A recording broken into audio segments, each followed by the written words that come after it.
लोकसभा चुनाव के लिए दूसरे और तीसरे दौर के लिए चुनाव प्रचार इस वक्त चरम पर है और बीजेपी, कांग्रेस समेत दूसरे दल अपने अपने उम्मीदवारों के लिए चुनाव प्रचार में जोर शोर से जुटे हुए हैं। बीजेपी अध्यक्ष अमित शाह और कांग्रेस अध्यक्ष राहुल गांधी ने आज गुजरात में चुनावी रैली की। वहीं समाजवादी पार्टी की बात करें तो अध्यक्ष अखिलेश यादव और बीएसपी प्रमुख मायावती ने उत्तर प्रदेश में अपने गठबंधन के लिए वोट मांगे। विभिन्न दलों के नेता मतदाताओं को लुभाने में कोई कोर कसर नहीं छोड़ रहे।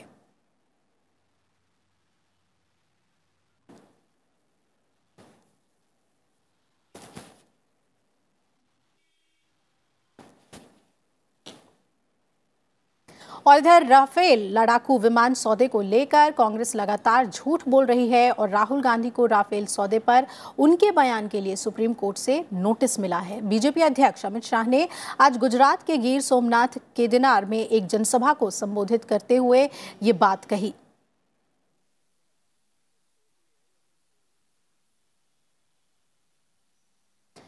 अमित शाह ने आरोप लगाया कि कांग्रेस बार बार झूठ बोलती है। उन्होंने कहा कि सुप्रीम कोर्ट ने प्रारंभिक तकनीकी आपत्ति पर मामले की सुनवाई की और अपना आदेश पारित किया, लेकिन कांग्रेस अध्यक्ष ने कहा कि शीर्ष अदालत ने राफेल मुद्दे पर सरकार को फटकार लगाई, जबकि हकीकत में ऐसा कुछ भी नहीं हुआ था।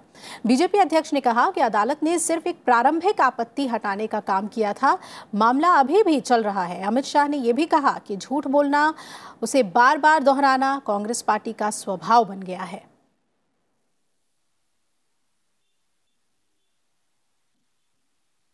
7 करोड़ गरीब माताओं ने ગેસના સિલિન્ડર એના ઘરમાંથી ધુમાડો મુક્ત કરવાનું કામ નરેન્દ્ર મોદી સરકારે કર્યું। 8 કરોડ ગરીબ પરિવારોના ત્યાં ટોયલેટ બનાવવાનું કામ ભારતીય જનતા પાર્ટીની નરેન્દ્ર મોદી સરકારે કર્યું। 2.5 કરોડ ગરીબોના મકાન આપ્યા। 2.5 કરોડ લોકોના ઘરમાં વીજળી પહોંચાડવાનું કામ કર્યું।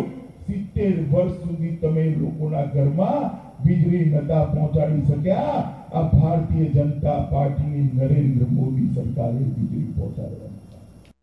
और उधर कांग्रेस अध्यक्ष राहुल गांधी ने गुजरात के सौराष्ट्र क्षेत्र में कांग्रेस उम्मीदवार के पक्ष में चुनाव प्रचार किया। आज उन्होंने भावनगर में लोगों को संबोधित किया। उन्होंने आरोप लगाया कि बीजेपी ने 5 साल में कोई वादा पूरा नहीं किया और झूठ बोलकर गुमराह किया।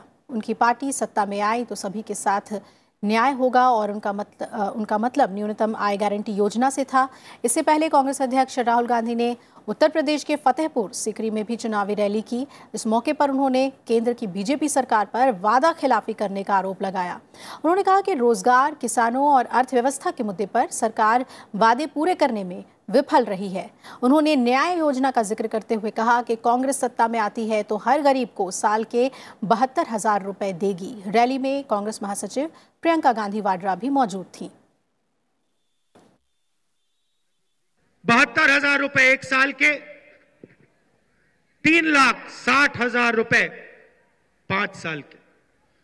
कांग्रेस पार्टी ने निर्णय लिया है कि हिंदुस्तान के सबसे गरीब, सबसे कमजोर 20% लोगों के बैंक अकाउंट में हर साल 72,000 रुपए हम डालेंगे। 25 करोड़ लोगों को इस पैसे का फायदा मिलेगा।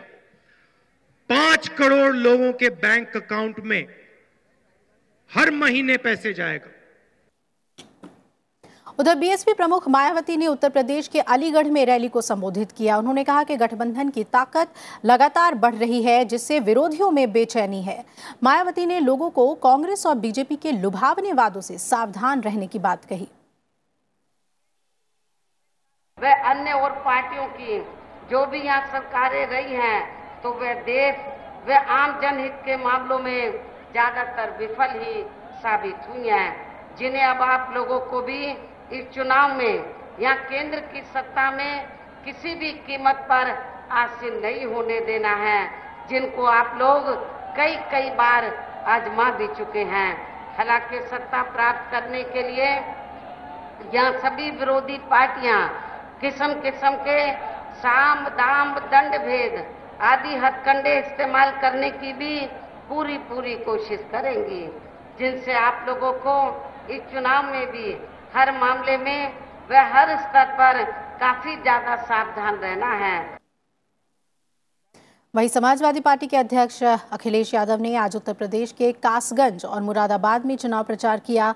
उन्होंने कांग्रेस और बीजेपी पर हमला बोलते हुए कहा कि सपा बसपा और लोकदल का गठबंधन महापरिवर्तन के लिए हुआ है। उन्होंने कहा कि रैली में आई भीड़ को देखकर लगता है कि पार्टी को दूसरे दौर में भी भरपूर समर्थन मिलेगा। बड़ी संख्या में आप आए हैं और ये जो जोश और मनोबल दिखाई दे रहा है, हमें पूरा भरोसा है कि इस बार मुरादाबाद से गठबंधन के प्रत्याशी ऐतिहासिक वोटों से जीत करके जाएंगे। आचार संहिता के उल्लंघन के मामले में चुनाव आयोग ने सख्त कदम उठाया है। चुनाव आयोग ने उत्तर प्रदेश के मुख्यमंत्री योगी आदित्यनाथ और बहुजन समाज पार्टी की प्रमुख मायावती के प्रचार करने पर कल से रोक लगा दी है। अब योगी आदित्यनाथ कल सुबह 6 बजे से अगले 72 घंटे तक चुनाव प्रचार नहीं कर सकेंगे। वहीं मायावती के लिए 48 घंटे तक ये रोक लागू रहेगी। इस दौरान दोनों नेता रैली, प्रेस कॉन्फ्रेंस नहीं कर पाएंगे, ना ही सोशल मीडिया का इस्तेमाल कर पाएंगे। दोनों नेताओं पर चुनाव प्रचार के दौरान धार्मिक आधार पर बयानबाजी करने का आरोप है, जिसका संज्ञान लेते हुए ये कार्रवाई की गई है।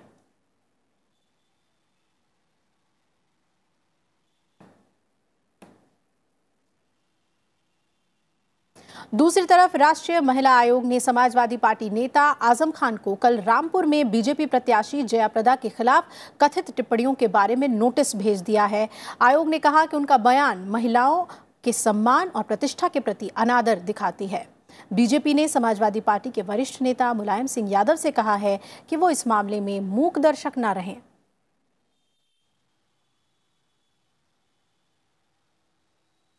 और आइए रुक कर लेते हैं लखनऊ का। नवविक्रम सिंह हमारे संवाददाता वहां मौजूद हैं। नवविक्रम, जिस तरह से कदम उठाए गए हैं आजम खान के दिए हुए बयान के बाद एफआईआर भी दर्ज हुई है, किस तरह की बातें सामने आ रही हैं? बीजेपी क्या कुछ मांग कर रही है? देखिए अभिलाषा, अगर उत्तर प्रदेश में सियासी बयानबाजी की बात करें तो वो जिस दिन से चुनाव की घोषणा हुई है, नेताओं ने प्रचार के दौरान यहाँ पर एक तरह से कहा जाए कि निम्नतम स्तर पर पहुँच गई है। जो पिछले दिनों बयान दिया गया एक महिला उम्मीदवार को लेकर, तो और उसके साथ ही बड़े नेता भी यहाँ पर सियासी बयानबाजी लगातार कर रहे हैं, जिसका असर हमें देखने को मिला है कि चुनाव आयोग ने एक बहुत सख्त कदम उठाया है इस बयानबाजी को लेकर। ठीक इसी तरीके से बीजेपी, हमारी बात हुई थी केशव प्रसाद मौर्य जो उप मुख्यमंत्री हैं उत्तर प्रदेश के, जो आजम खान के बयान को लेकर उन्होंने कहा है कि चुनाव आयोग को इसका संज्ञान लेना चाहिए और तत्काल कार्रवाई करनी चाहिए।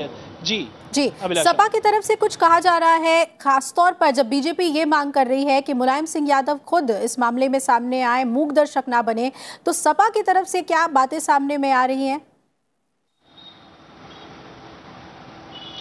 जी, समाजवादी पार्टी की तरफ से अभी तक ऐसा कोई बयान नहीं आया है, ना ही बचाव में हमें सुनने को मिला है, ना ही पक्ष में। तो समाजवादी पार्टी इस मामले में अभी शांत है। साथ ही जो बीजेपी की तरफ से अपील की गई है, खासतौर पर अगर सुषमा स्वराज जो बीजेपी के वरिष्ठ नेता हैं, साथ ही अन्य नेताओं ने भी अपील की है। इसके अलावा बीजेपी से इतर अगर हम बात करें तो कांग्रेस की तरफ से भी ये इस बयान को शर्मनाक और भद्दा बताया गया है, जो कि जयाप्रदा को लेकर किया गया, जो आजम खान ने बयान दिया था। तो कुल मिलाकर एक तरह से चौतरफा दबाव बनाया गया है सपा समाजवादी पार्टी पर, जो कुल मिलाकर जितनी भी राजनीतिक पार्टियां हैं वो भर्त्सना कर रही हैं और सपा घिर रही है आजम खान के दिए बयान को लेकर, जो कथित तौर पे उन्होंने जयाप्रदा के खिलाफ दी है। बहुत बहुत शुक्रिया नवविक्रम, आपका पूरी जानकारी हमें लखनऊ से देने के लिए। इधर सुप्रीम कोर्ट ने चुनाव के दौरान अपनी रैलियों में धार्मिक आधार पर वोट मांगने वाले नेताओं पर कार्रवाई न करने को लेकर चुनाव आयोग की सीमित शक्तियों को लेकर नाराजगी जताई है। चीफ जस्टिस की अगुवाई वाली बेंच ने चुनाव आयोग के प्रतिनिधियों से मंगलवार को कोर्ट में पेश होने को कहा है। सुप्रीम कोर्ट ने ये याचिका की सुनवाई के दौरान बात कही। इस याचिका में उन दलों के खिलाफ कार्रवाई की मांग की गई थी जिनके नेता धर्म और जाति के आधार पर चुनाव में वोट मांगते हैं।